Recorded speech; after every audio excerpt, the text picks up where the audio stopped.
ايه احلى نوع صبغه ممكن اجيبه؟ السؤال ده بيتسأل لي كتير جدا. بيقول لك انت بما انك انت متخصصه، انا عايزه اجيب انضف واعلى نوع في الكواليتي في الصبغه. السؤال ده اصلا صيغته في حد ذاتها هي صيغه خاطئه، لان قبل ما تسألي على نوع الصبغه اسألي اولا انت عايزه تعملي ايه. البنت بتدور على انها تجيب احسن نوع بدون مراعاة نسبة التلف اللي عندها قد ايه. هل بتغطي ابيض ولا بتغير اللون؟ بتغيره درجات بسيطة، درجة درجتين، ولا عايزة تغيره تغيير كامل وتفتح تفتيحات كاملة؟ الأسئلة دي هنا مهم جدا إن العميلة تكون عارفة إجابتها عشان تقدر تحدد النوع.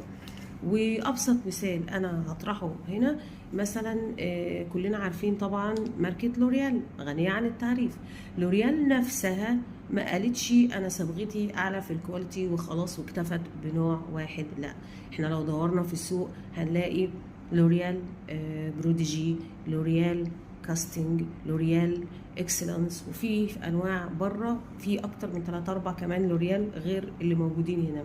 طيب السؤال اللي ممكن نسأله نفسنا، ليه لوريال نفسها عملت كذا نوع من الصبغه، مع ان في منها كذا نوع خالي امونيا وكذا نوع فيه امونيا؟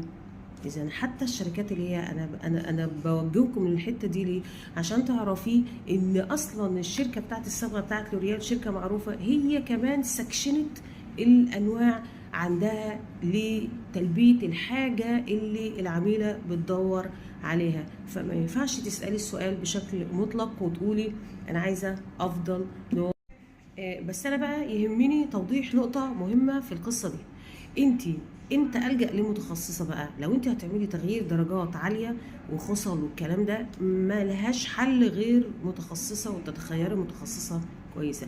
اما الحاجات اللي متاحه تعمليها في البيت، تغطيه الشيب، ودي يعني بنلجأ لها احنا كناس كبار بشكل مستمر، وتغيير الدرجات الى حد ما في درجة درجتين، وتكوني الى حد ما عارفة الحالة الصحية بتاعت شعرك. دي الحالتين اللي تقدري تعمليهم في البيت، غير كده نو، لا، ما تلجئيش ابدا في البيت ان انت تخترعي وتجيبي بودرات تفتيح والكلام ده.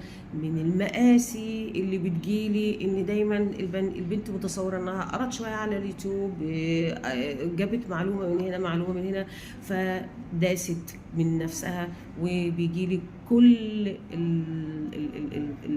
على جميع الاصعده الشعور بايظه جدا جدا جدا. وده اللي خلاني طلعت اوضح حاجه زي دي، لان مهم جدا ان انت تفهمي ان الصبغه اخطر من المعالجات. اقسم بالله الصبغه ونسب الامونيا اخطر بكتير من المعالجات الفرد ونسب الاحماض ونسب العنايه وخلافه. ولو عندك اي سؤال مهما كان بالنسبه لشعرك، راسليني على الخاص، هكون معاكي فورا.